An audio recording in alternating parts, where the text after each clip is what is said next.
और बुलेटिन में बात करेंगे वर्दी में गुंडागर्दी की। मुंबई के दो बड़े पुलिस अफसरों पर सैकड़ों बेगुनाह लोगों को फर्जी केस में फंसाने के संगीन आरोप लगे हैं।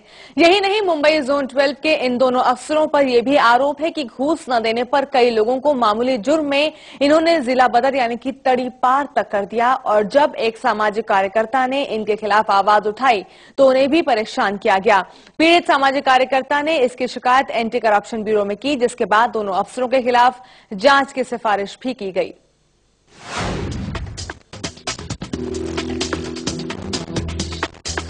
मुंबई जोन 12 के डीसीपी अजीत पाटिल मुश्किल में फंस गए हैं। इन पर अपने अधिकारों के नाजायज इस्तेमाल का आरोप है। वर्दी की धौंस में मनमानी और लोगों को फर्जी केस में फंसाने में इन्हें महारत हासिल है। आरोप है कि डीसीपी अजीत पाटिल ने अपने मातहत काम करने वाले एसीपी रमेश गायकवाड़ के साथ मिलकर सैकड़ों लोगों को फर्जी केसों में फंसाया। इन दोनों आरोपी अफसरों के शिकार ज्यादातर वो लोग हुए जिन्होंने इन्हें या तो घूस देने से इनकार किया या फिर इनके खिलाफ आवाज उठाने की कोशिश की। सामाजिक कार्यकर्ता मोहन कृष्णन के साथ भी कुछ ऐसा ही हुआ। इनकी गलती ये थी कि इन्होंने सूचना के अधिकार के तहत ये जानकारी मांग ली थी कि इन दोनों अफसरों ने कितने लोगों के खिलाफ कार्रवाई की है और जिन लोगों पर कार्रवाई की है उन पर कितने मुकदमे दर्ज थे। बस फिर क्या था, दोनों अफसरों ने इन्हें कई दिनों तक न सिर्फ परेशान किया बल्कि झूठे केस में फंसाकर तड़ीपार भी करना चाहा। ये पूरा एविडेंस के साथ में मैंने जो ऊपर अधिकारी को मैंने ये लेटर लिखा था, इसकी वजह से मन में द्वेष रख के एसीपी समता नगर डिवीजन और जोन 12 के जो डीसीपी हैं, इन लोग ने संगमत होके इन्होंने हमारे पर एक प्रिवेंटिव प्रोसीडिंग्स के अंदर मुझे हैरेसमेंट करने की कोशिश की। परेशान मोहन कृष्णन ने इसकी शिकायत एंटी करप्शन ब्यूरो में की, जिसने शुरुआती जांच में सभी आरोपों को सही पाया। लिहाजा एंटी करप्शन ब्यूरो ने मुंबई पुलिस कमिश्नर से मामले की जांच की सिफारिश कर दी है। वैसे एंटी करप्शन ब्यूरो को पहले भी इन अफसरों के खिलाफ कई बार शिकायत मिल चुकी है। कई पूर्व पुलिस अफसर भी इन दोनों के खिलाफ गवाही भी दर्ज करा चुके हैं। मोहन कृष्णन के खिलाफ जो एविडेंस होना चाहिए प्रिवेंटिव एक्शन देने के लिए 56 के अंदर जो कार्रवाई करना है, तो उसके लिए 56 का कार्रवाई के लिए जो एविडेंस उनके पास है वो एविडेंस उनके पास है ही नहीं है।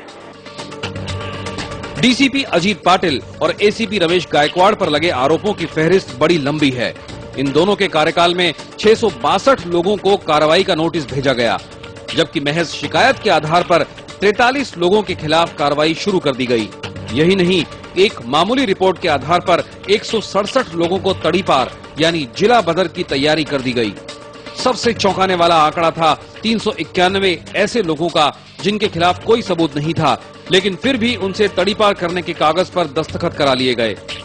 कानून के जानकारों की माने तो ऐसी कार्रवाई उन लोगों के खिलाफ की जाती है जिन्हें समाज के लिए खतरनाक माना जाता है और जिनके खिलाफ कम से कम 3 केस दर्ज होते हैं।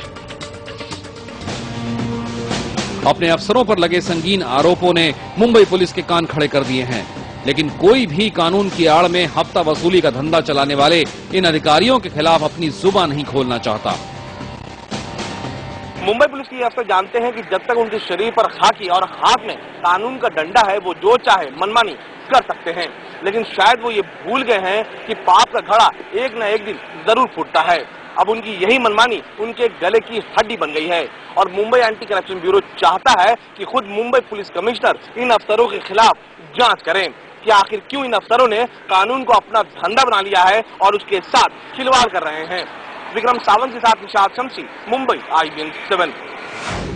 दोनों आरोपी अफसरों की मनमानी के चलते मामूली घरेलू झगड़े तक लोगों के लिए मुसीबत बन गए। किसी को जोर से टीवी चलाने की सजा मिली तो किसी को बच्चों की लड़ाई का खामियाजा तक भुगतना पड़ा। वहीं घूस न देने पर लोगों को मामूली जुर्म में जिला बदर तक कर दिया गया। मुंबई के रहने वाली चंदाबाई चौहान के लिए पुलिस की वर्दी मुसीबत बन गई। दरअसल टीवी जोर से चलाने पर उनका पड़ोसी से झगड़ा हो गया। बात थाने तक जा पहुंची। पुलिस वालों ने सुलह कराने के लिए घूस मांगी। चंदाबाई ने इनकार कर दिया। पुलिस वालों को घूस का ये इनकार इतना नागवार गुजरा कि वो उनके दुश्मन बन बैठे। फिर क्या था, बेचारी चंदाबाई आए दिन थाने कचहरी के चक्कर लगाने लगी। चंदाबाई का आरोप है कि उनके साथ ये नाइंसाफी डीसीपी अजित पाटिल के इशारे पर हुई। ये साहब ने क्या बोला, 10,000 बॉन्ड भरो बोला। हमको खाने का ठिकाने में 10,000 बॉन्ड नहीं भर सकता बोला। उतने में हमको 6 महीना है ना रखड़ा। नारायण चौगुले की दास्तान भी चंदाबाई की ही तरह है। रिश्वत देने में आनाकानी इनके लिए भी परेशानी का सबब बन गई। और साइन लिया और छोड़ दिया, जाओ बोला अभी आज के बाद आओ मत बोला। 6 महीना हमारे परिवार को सताया। आरोप है कि डीसीपी अजित पाटिल की शह पर मुंबई जोन 12 के पुलिस वालों ने लोगों पर जमकर कहर ढाया। किसी के खिलाफ थाने में कोई शिकायत आ भर जाए फिर उसकी खैर नहीं। पुलिस वाले पहले तो उसे सख्त कानून का हवाला देते और फिर रिहाई के एवज में पैसों की मांग करते। घर में छोटी मोटी तू मैं हो या बच्चों का झगड़ा। लोगों का आरोप है कि डीसीपी अजित पाटिल और एसीपी रमेश गायकवाड़ ने बिना रिश्वत किसी को नहीं बख्शा। निशात शम्सी, मुंबई, IBN 7। और जानकारी के लिए आपको लेकर चलेंगे हमारे साथ मुंबई से जुड़ रहे हमारे संवाददाता निशात शम्सी। निशात, यहाँ पर दो बातें बहुत अजीब लगती हैं। पहली ये कि बकायदा एंटी करप्शन ब्यूरो ने मुंबई पुलिस कमिश्नर से इनके खिलाफ कार्रवाई करने की बात करी, लेकिन कुछ नहीं होता है। दूसरी बात, 390 से ज्यादा ऐसे लोग हैं जिनके खिलाफ कोई सबूत नहीं है, जिनके खिलाफ कोई ऐसा मामला नहीं है, लेकिन उन्हें तड़ीपार तक के लिए दस्तखत कराया जाता है।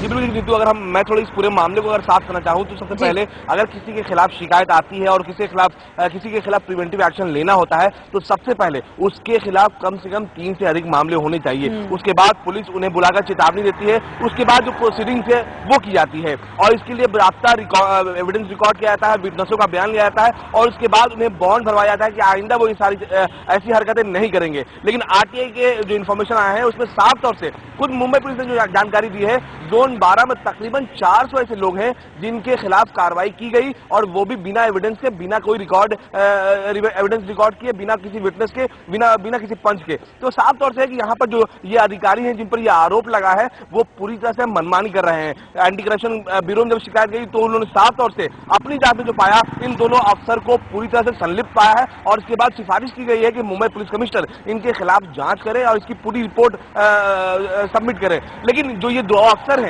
इनके अलावा भी कई ऐसे अफसर हैं जो जोन 12 में जिनके ऊपर ऐसे आरोप लगते आए हैं, लेकिन जिस तरह से इन अफसरों का रवैया रहा है, इनसे इतने ज्यादा खौफजदा है वहां के लोग कि कोई भी इनके खिलाफ कुछ बोलना नहीं चाहता।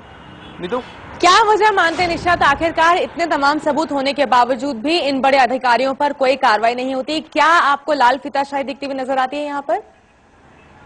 जी बिल्कुल, देखिए अगर डीसीपी अजित पाटिल जो जोन 12 के डीसीपी हैं, उनके खिलाफ कई ऐसे मामले आ चुके हैं और यहाँ पर एक चीज बहुत दिलचस्प है कि उनका तबादला तकरीबन चुनाव के पहले किया जा चुका है, लेकिन उनका ये दबदबा है कि वो आज भी उस जोन में कायम है और अपना ये पूरा धंधा चला रहे हैं। कई ऐसे अधिकारी हैं जो उनके मातहत काम करते हैं, वो भी उनसे परेशान हो चुके हैं, उनके रवैये से परेशान है, लेकिन कोई इसलिए नहीं बोलना चाहता है क्योंकि वो एक आला अफसर है। अगर किसी ने उनके खिलाफ शिकायत की तो उनके खिलाफ बड़ी कार्रवाई की गई है।